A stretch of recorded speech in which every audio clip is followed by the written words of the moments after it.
During the pentagram rite, there was a strangely shaped, dark shadow in the middle of the light that shone through the left side of the part of the tree that came through the north side of the building.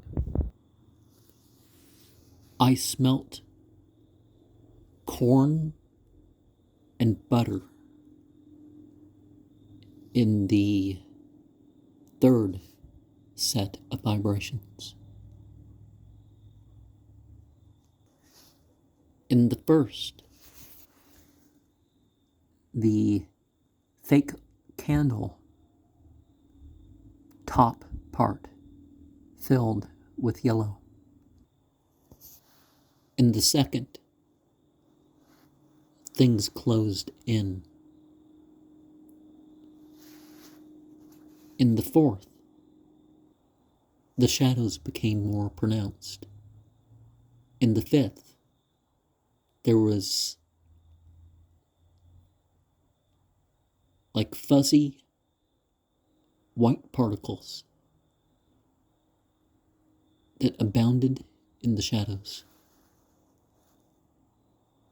During the final reading, a heady sense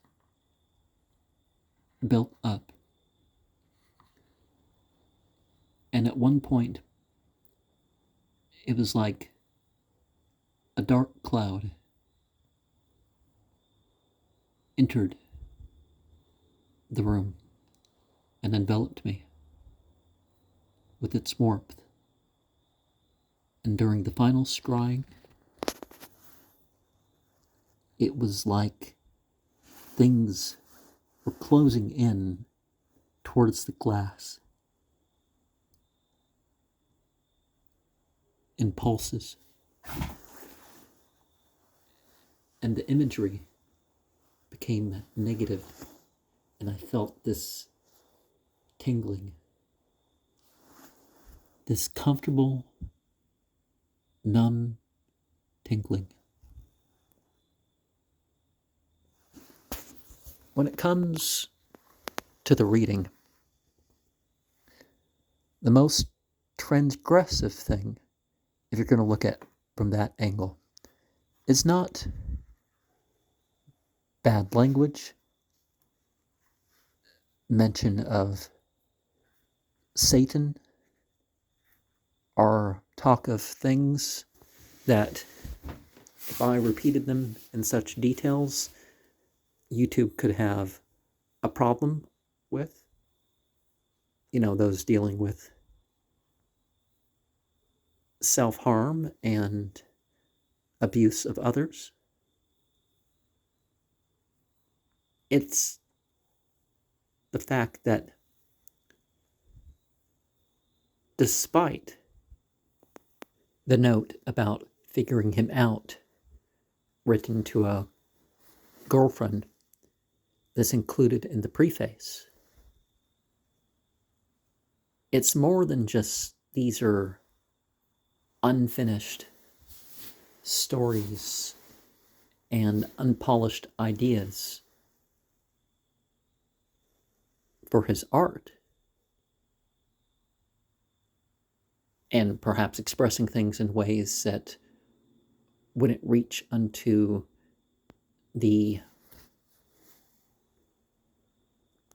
way that you would express these to others. I do think he meant to keep some of these things private. So it's like you're intruding on his privacy. You see these lists of songs and stuff. You could answer for yourself the interview questions that he wrote down that someone else got interviewed with. Primary is all apologies, and on a plane in its final form. Dumb, well, seems to come off as its final form. Maybe it was intended for more, just like I think Smells Like Teen Spirit was intended to be more grand in its meaning and scope, and then it ended up what it was, which had a greater impact than he probably would have ever thought it would have. His 6 commandments and the idea of not letting one's own opinions differ with that are not too bad. I mean, he doesn't use the word commandments to describe them. He crosses off the word sin because he, I guess, wants to disassociate with that word sin. Just like if you remember the work I've done regarding Ekankar, basically they mean karma, so they say karma instead of sin, and it's like the same thing. And some of the other stuff, it's like you just use the same different term. And some statements isolated would sound like they might display some sort of prejudice or something. He certainly railed against, his comics, certainly, but he certainly railed against certain types of individuals, but he understood how some of them became that way. In the mystical sense, this drive for self-awareness, for understanding of others, and appreciation for why such things as religion were important for others, and understanding that. I'm not sure what Kurt Cobain meant by religion, because a lot of people, religion is like you go to a church and that's that sort of thing. He did think about the placement of some things, and